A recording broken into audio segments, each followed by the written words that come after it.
작가를 꿈꾸던 고등학생이 60대가 되어 꿈을 이뤘습니다.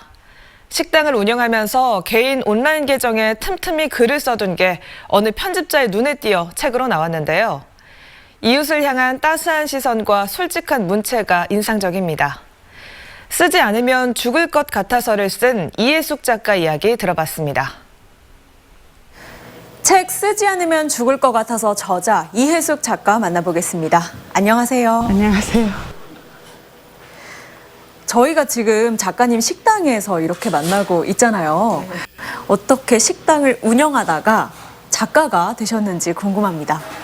작가의 꿈은 오래 전부터 꾸어 있었고요.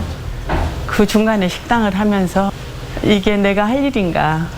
이제 하루의 기록을 쓰자면 말하자면 하루의 대차 대조표를 쓴다면 내게 충분한 이익이 있었음에도 불구하고 끝나고 나면 굉장히 쓸쓸하고 외로움이 있었어요. 눈물 나오려고. 식당이 꿈은 아니었다. 이게 다는 아니다는 것이 저를 많이 괴롭혔죠.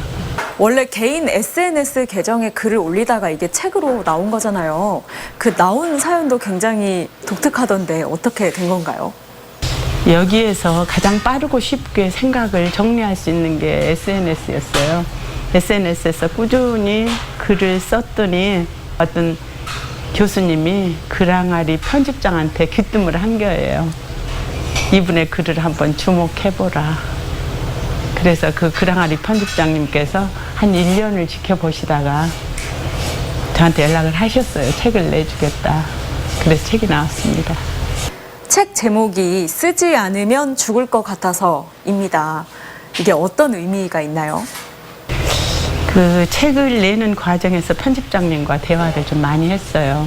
어떻게 썼느냐, 왜 썼느냐, 어느 시간에 썼느냐. 늘 그러다가 제가 안 쓰는 시간은 너무 힘들었어요. 쓰는 게 좋았어요. 쓰는 게 기뻤어요. 늘 그런 말을 강조했어요. 그러다가 제가 어느 날 안 쓰고 죽을 수는 없었어요. 그렇게 했나 봐요. 그래서 그게 제목이 된 거예요. 책을 읽다 보니까 굉장히 솔직한 표현들이 많다는 생각이 들었는데요. 이렇게 솔직하게 그리고 일관되게 뭔가 하고 싶었던 이야기가 있으신가요? 유년 시절의 기억, 또 누군가 다녀간 사람이 얼른 또 누군가를 떠올리게 하는 모습, 그런 것들을 썼습니다. 그러니까 아련한 기억, 이웃, 정말 내가 안 쓰면은 그 사람들의 이야기가 묻혀갈 것 같아서 그냥 써봤던 거죠. 책 곳곳에 나오는 것이 그리움입니다. 혹시 최근에 가장 보고 싶은 분은 어떤 분인지 이 책의 문장을 빌려서 듣고 싶습니다. 어느 날 목포 시댁에서 설을 세고 온 자매가 말했다. 천주교 묘지로 성묘를 갔는데 건너 봉분에 눈이 쌓였더란다. 우리도 늦었는데 여기는 아무도 안 다녀갔네. 처녀인갑네 하며 가져간 비로 쓸었는데 묘비에 유딧이라고 쓰여 있더라고. 시어머니께 갔다가 가족 모두 유딧 씨 앞에서 묵념을 했으며 올 때마다 찾아보기로 했다고.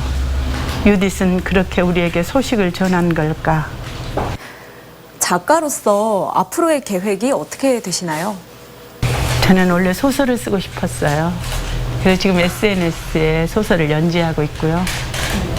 그 소설을 완성하여 또 누군가가 편해준다면 소설을 낼 계획을 하고 있어요. 글을 잘 쓴다고 해서 다 문필가가 꼭 되는 건 아닌데 저는 행운이었다고 생각해요. 어느 편집장님은 눈에 띄었고 또 누군가가 추천을 해주었고 이 커다란 행운을 저만 가져선 안 된다고 생각했어요. 그래서 어려운 사람들을 이 기회에 같이 나누고 싶었어요. 알겠습니다. 쓰지 않으면 죽을 것 같아서 저자 만나봤습니다. 오늘 말씀 고맙습니다.